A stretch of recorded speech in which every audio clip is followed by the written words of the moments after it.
1000 की संख्या बेसिक शिक्षा विभाग की है। अब अभी एक भर्ती पूरी नहीं हुई, सोशल मीडिया पर दिन भर चलता है, हमको व्हाट्सएप आते हैं नई भर्ती कब निकालेंगे। अरे भाई ये कोई बच्चों का खेल नहीं है, हर भर्ती करेंगे तो वेतन देना पड़ेगा। ऐतिहासिक काम हुआ है, कोरोना काल में 68-69 हजार लोगों को नौकरी मिली है, और ये भी नहीं कि केवल नौकरी मिली है, वेतन मिलना शुरू हो गया है। तो इसलिए आप लोगों को धैर्य रखना चाहिए। इस तरह से दबाव बनाने वाली ये प्रक्रिया, रोज धरना, रोज प्रदर्शन, आए दिन हमारे आवास पर जाकर के घेराव कर लेना, ये ठीक नहीं है। शंकर तिवारी जी का नहीं है। उसके बाद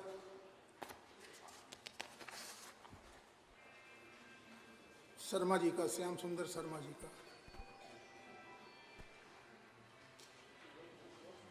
माननीय बेसिक शिक्षा मंत्री जी नहीं, माननीय उच्चतम न्यायालय में योजित विशेष अनुज्ञा याचिका संख्या 32,599/2015 उत्तर प्रदेश राज्य व अन्य बनाम आनंद कुमार यादव में पारित आदेश दिनांक 25 जुलाई 2017 के क्रम में शासनादेश संख्या 1928/79-5-2017-282/98 दिनांक 20 सितंबर 2017 निर्गत किया गया है, जिसके द्वारा शिक्षा मित्रों का मानदेय बढ़ाकर नियत रुपया 10,000 प्रतिमाह निर्धारित किया गया है। अब इसमें तो स्पष्ट है। मेरी जिज्ञासा तो है सर। पूछिए। आप आज्ञा दें तो मेरी जो जिज्ञासा उसकी प्रतिपूर्ति करा लें। ठीक। पूछिए जिज्ञासा। अजय जी, बेसिक शिक्षा मंत्री पहले भी प्रश्न में भी देख रहे थे, बड़े विद्वान भी हैं, प्रज्ञा के धरोहर भी हैं। इसमें सुप्रीम कोर्ट की बैसाखी से बैतरणी पार करने की बात कर रहे हैं। अब क्या शिक्षा मित्र जो गरीब मां की कोख से जन्म लेने वाले हैं और शिक्षा मित्रों की सरकार हितैषी भी बीच बीच में दुहाई देती रही है, अगर शिक्षा मित्रों की वाकई सरकार हितैषी अगर है तो क्या शासन आदेश को निरस्त करते हुए शिक्षकों का मानदेय बढ़ाने हेतु कोई नया शासन आदेश लाने पर विचार करेगी कि नहीं करेगी? नंबर 1। दूसरी जिज्ञासा मेरी ये है कि 39 का समान कार्य का समान वेतन की व्यवस्था इसमें है कि नहीं है, ये जानने की मेरी इच्छा है। और 39 घा के अनुच्छेद 14 एवं 16 के साथ मिलकर पढ़ने दे, दोनों को मिला के पढ़ा जाए तो समान कार्य का समान अधिकार बन जाता है। तो जब समान कार्य का समान वेतन जब बन जाता है इसमें, तो क्या 10,000 रुपया पाने से उन गरीब माँ की कोख से जन्म लेने वाले शिक्षा मित्रों का जीवन यापन कैसे होगा, इस पर क्या पुनर्विचार सरकार करने की विचार करेगी कि नहीं करेगी? नंबर 1। नंबर 2, सरकार शिक्षा मित्रों को प्राथमिक शिक्षा में भर्ती की सुविधा देती है, छूट देती है। अगर शिक्षा मित्र प्राथमिक में नहीं आते हैं तो अन्य शिक्षक भर्ती में उनमें भी कोई लिबर्टी देने का प्रयास करेगी कि नहीं करेगी? 2 जिज्ञासाएं। धन्यवाद। माननीय अध्यक्ष जी, मैं बड़ी विनम्रता से कहना चाहता हूं, माननीय सदस्य बहुत वरिष्ठ हैं, लेकिन आजकल एक चलन हो गया है, कई बार कुछ टीआरपी बढ़ाने का भी इशू आ जाता है, इसलिए सब बातें समझते हुए भी प्रश्न उठाना पड़ता है। वो मैं प्रतिपक्ष के माननीय सदस्यों की व्यवस्था को समझ सकता हूं। पूरा घटनाक्रम मैं आपसे छोटा हूं, धैर्य के साथ मेरी भी बात सुन लीजिए। मैं नहीं चाहता था कि उस पुराने मुद्दे को कुरेदा जाए, लेकिन आप सब जानते हैं समाजवादी पार्टी की सरकार ने शिक्षा मित्रों के साथ छलावा करते हुए नियम परिनियम में आवश्यक संशोधन किए बगैर असंवैधानिक तरीके से उनको नियमित करने का चुनाव के पहले एक लालीपाप दिया। माननीय, और बहुत आपत्तिजनक बात हमारे वरिष्ठ सदस्य ने कही है, माननीय सर्वोच्च न्यायालय का आदेश बैसाखी नहीं होता है।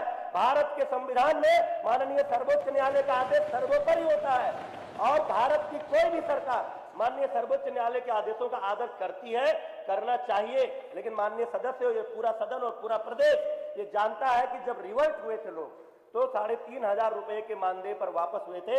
लेकिन हमारी योगी सरकार की संवेदनशीलता और स्वयं माननीय मुख्यमंत्री जी की व्यक्तिगत संवेदना के कारण तत्काल उन्होंने उनका मानदेय लगभग 3 गुना बढ़ाते हुए 10,000 रुपए का मानदेय नियत किया था।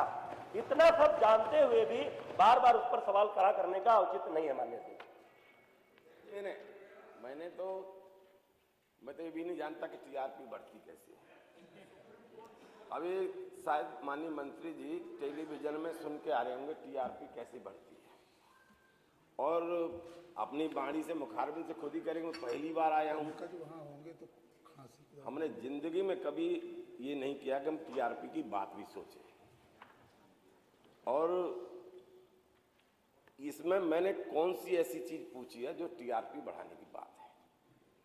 मैंने समान कार्य के समान वेतन की बात पूछी, उन धाराओं का भी उल्लेख किया। सुप्रीम कोर्ट ने नियम बनाने से कोई नहीं रोका है, नहीं सुप्रीम कोर्ट कभी रोक सकती है। हमने गरीब माँ की कोख से जन्म लेने वालों को केवल जो 10,000 की लक्ष्मण रेखा जो खींच रखी है उसको बढ़ाने का आग्रह हमने किया। क्या उस पर विचार करेंगे कि नहीं? 10,000 की लिमिटेशन की नहीं है, वहाँ 10,000 की सीमा नहीं रख दी उन्होंने कि तुम बढ़ा नहीं सकते हो। माननीय अध्यक्ष मैं 10,000 की सीमा को बढ़ाने पर विनम्रता पूर्वक आग्रह किया, उसे विचार करेगी कि नहीं करेगी सरकार? इतना बात मैंने कही, इसमें कौन सी टीआरपी बढ़ गई मेरी? माननीय अध्यक्ष जी, गरीबों की और गरीब माँ की कोख से पैदा हुए बच्चों की कितनी चिंता किस सरकार को है, ये आज उत्तर प्रदेश बखूबी देख रहा है। गरीबों की बात करने वाली सरकारों के समय में लोगों की गाढ़ी कमाई को लूटकर जो हवेलियां खड़ी की गई थी, आज गरीबों का घर बनाने के लिए तो हवेलियां ध्वस्त की जा रही है। और गरीबों की बात करना वास्तव में गरीबों के लिए काम करना, इन दोनों में अंतर है। आज योगी सरकार गरीबों के लिए हर क्षण हर पल काम कर रही है। एक बात मानिए, वो बोल रहे हैं। माननीय सदस्य मानवर आपने नहीं, चाहे जो बोलते जाए तो ही सुनेंगे मानवर, अब आप चाहे जो बोलते जाए मानवर। मैं स्पेसिफिक सवाल माननीय शर्मा जी ने किया कि क्या सहानुभूतिपूर्वक विचार करते हुए 10,000 की सीमा को सरकार बढ़ाने पर विचार करेगी? यहाँ से टीआरपी कहाँ आ गया मानवर? पहले ही आपत्तिजनक है मानवर, फिर गरीबों के उस पर हवेली की बात आ गई, ये आपत्तिजनक आ गया। तो मानवर ये टीआरपी शब्द पहले तो निकलवाएं कार्यवाही से मानवर। उसका माननीय सुप्रीम कोर्ट ने 10,000 की सीमा रखने का कोई प्रतिबंध नहीं लगाया है। आप 15,000 भी कर सकते हो, 20,000 भी कर सकते हो, 25,000 भी कर सकते हो, 50,000 भी कर सकते हो, ये आपके ऊपर है। परिस्थितियों के अनुसार आप जो करना चाहें कर सकते हैं।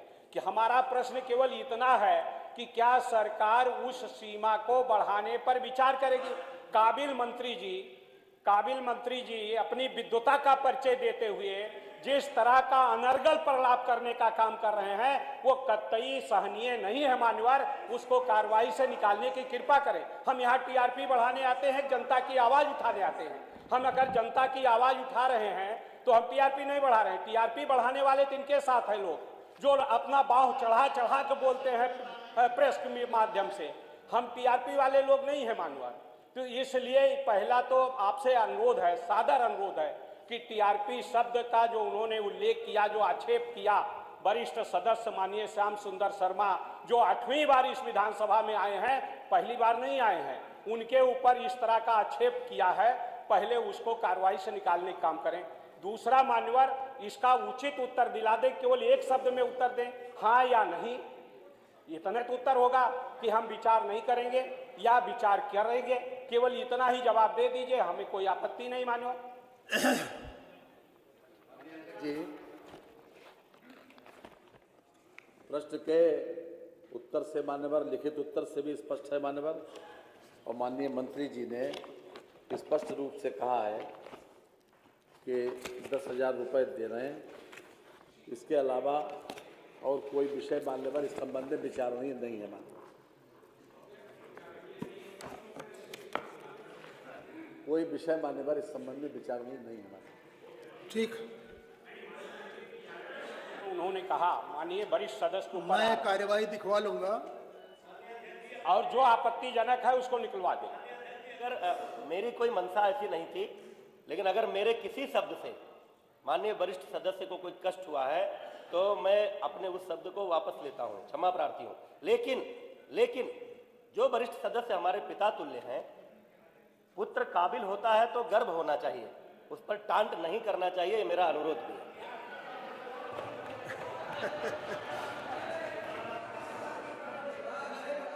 तब तो ठीक हो गया शर्मा जी उत्तर।